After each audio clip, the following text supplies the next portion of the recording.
भीमा नदीतही बोट उलटलेली होती। त्या ठिकाणी सुद्धा प्रवास करणाऱ्या 6 पैकी 5 जणांचा आता शोध लागलेला आहे। एकानं आधीच पोहून स्वतःचा जीव वाचवलेला होता, मात्र 6 जण तिथे बुडालेले होते। या 5 जणांचे मृतदेह सापडलेत। पाण्यावर तरंगताना हे मृतदेह आढळले। मृतांमध्ये एक महिला, 2 लहान मुलं, 2 पुरुषांचा समावेश आहे। बुडालेल्या एकाचा शोध अजूनही सुरूच आहे। तर इंदापूरमध्ये भीमा नदी पात्रात बुडालेल्या बोटीत झरे गावातल्या एका संपूर्ण कुटुंबालाच जलसमाधी मिळाली। बुडालेल्या बोटीतून गोकुळ जाधव, त्यांच्या पत्नी कोमल जाधव, 1.5 वर्षाचा शुभम आणि 3 वर्षाची माही असं हे कुटुंब प्रवास करत होतं। या दुर्घटनेत 4घांचा बुडून मृत्यू झाला।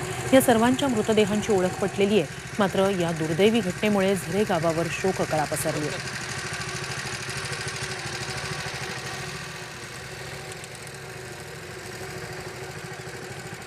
तर या संदर्भातच आता सुद्धा एकाचा शोध त्या ठिकाणी। अमृत नोनी गॅस्ट्रिन, अपचन, ऍसिडिटी, गॅस्ट्रबल ह्यापैकी तुम्हाला कुठलाही गॅस्ट्रिक प्रॉब्लेम झाला, उपाय एकच, अमृत नोनी गॅस्ट्रिन।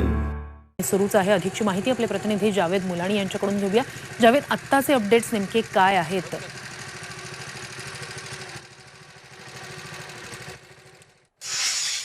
24 तास उलटून गेल्यानंतर हे जे मृतदेह आहेत ते पाण्यावर तरंगताना आढळून आले आणि एनडीआरएफच्या जवानांनी त्या मृतदेहांना पाण्याबाहेर काढून पुढील प्रक्रियेसाठी सोलापूर जिल्ह्यातील करमाळा तालुक्यातील कुगाव या नदीच्या पलीकडच्या तीरावरती हे संपूर्ण जे काय आहे ते प्रक्रिया त्यांच्यावरती पार पडली जाणार आहे। मात्र हे 5 जे मृतदेह आहेत ते सापडलेले आहेत। एक मृतदेह मात्र जो गौरव धनंजय डोंगरे नावाच्या युवकाचा मृतदेह अद्याप सापडलेला नाही आणि त्याचं शोध कार्य जे आहे ते सुरू आहे।